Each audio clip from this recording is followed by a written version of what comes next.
Let's talk about creating a mission and vision as a founder. Now, your mission and vision are going to inherently evolve over time because your understanding of your business is going to evolve. You're going to have new customers, new circumstances, new positioning, new goals. But generally speaking, it's kind of like a balance sheet. There's always a point in time, and there's always a place that it is at a point in time. And you're at where you're at today, so good to come up with a mission and vision that are at least representative of where you sit and where you stand, so that if you need it, when you need it, if it becomes a useful piece of messaging, or at least at a minimum, you know where you're starting from, that you're going to evolve into or evolve from later.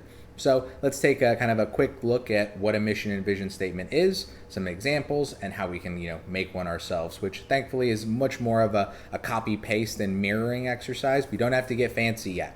If you're not a marketing and branding person, don't be getting fancy yet. We have a great frame of reference for internal. We call it fancy things for fancy people.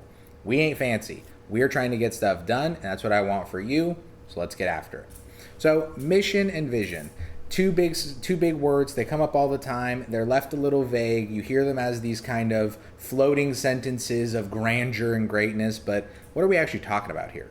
So from a mission defines the current scope and purpose of your business. It's what you do daily. We make computers. We solve this. We make healthcare more compliant. We make esports more fun and competitive. We make getting healthcare easier. We do a thing. We have an action, right? And we take pride in that action for what it does and the value that it delivers today. So let's look at easy ones that are at least conceptually easy to understand. Slack. Make work life simpler, more pleasant, and more productive. I mean, other than like the 10,000 Slacks that I'm in, that is a true statement. That's what they do. It is simpler to message somebody on Slack. It is, generally speaking, more pleasant and more productive. Part of our onboarding meeting for clients is we go, oh yeah, we save email for like external communication and whatever. Day-to-day communication happens in Slack, and that's what we focus on day-to-day because we can upload files, we can create little group chats. It's like professional WhatsApp, which is, of course, a great thing to have. Airbnb, to create a world where anyone can belong anywhere. Again, another great thing to understand because it teaches you and inspires in you the fundamentals of Airbnb of, oh, I can go anywhere, which Airbnb is obviously a real estate, access platform in that way. So it's like, oh, I can go anywhere and have a place to stay. So if I was saying this, I might even adjust it a bit, where anyone can have a place to stay anywhere. They're using belong, but I understand the concept. Notice this is present focused. Like imagine your MVP was online. Like imagine if Airbnb had an MVP. Obviously anywhere is global, but they could say belong in the United States anywhere they choose, right? You can scope it in. Slack, at a minimum, as long as the communication was better and more efficient, that could be just as true 20 years ago as it is today. It's a good outcome. Now let's talk about vision. Vision is big.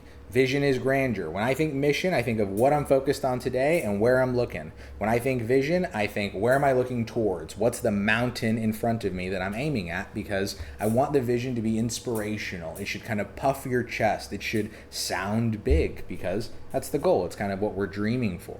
So a vision, what a startup aspires to achieve in the future. It's what you become and what you represent at scale. So let's talk about some clear examples with this again, mixing it up a bit. Tesla, to accelerate the world's transition to sustainable energy. That is a Tesla move. Does that mention cars?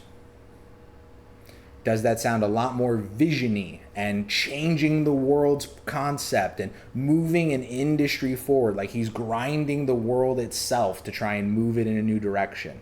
Sounds very vision-y. That's a good sign because it represents what the ultimate goal of if we do our mission at scale, meaning to the tens to hundreds to millions to billions of people that we can serve. What does the world look like? Does it look different, better, unique?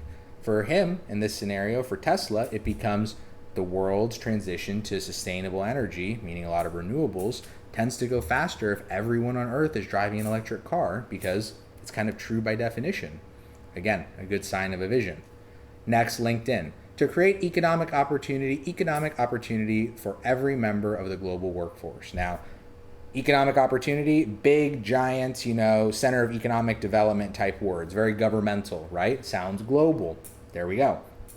for every member of the global workforce. So we want to connect all the workers together to create an opportunity for them to grow and strive and thrive and all the other good words. Amazing. Notice it's not, we want to make people more employable. We want to educate the workforce. It's like, no. That's what we do today. Those are our mission. That's our those are our mission statements. If you wanted to segment them up into a bunch of little focuses, then you add all those up and you do it for 1 million, 1 billion people. Now you've changed economies. You've changed the global economic, opportunity or footprint because you've affected 5 to 10s to hundreds of millions of people. Therefore, this vision is worth aiming at. And it's kind of one of those, you can tell if a vision is accurate by, you've seen a company, imagine a very small version of Tesla. Now imagine Tesla, 5, 10, 20 years ago, whatever, and then look forward and go, where did they go and where are they going? Is this in alignment? Oh, it is. The sign of a vision and a mission being in alignment. So we're going to talk about how you actually go about creating one, but hopefully this gives you a nice preview into what they are conceptually, how they work, when you hear them, what you should be listening for, and of course, how to kind of build your ear for them going forward so that you can make one that truly represents you.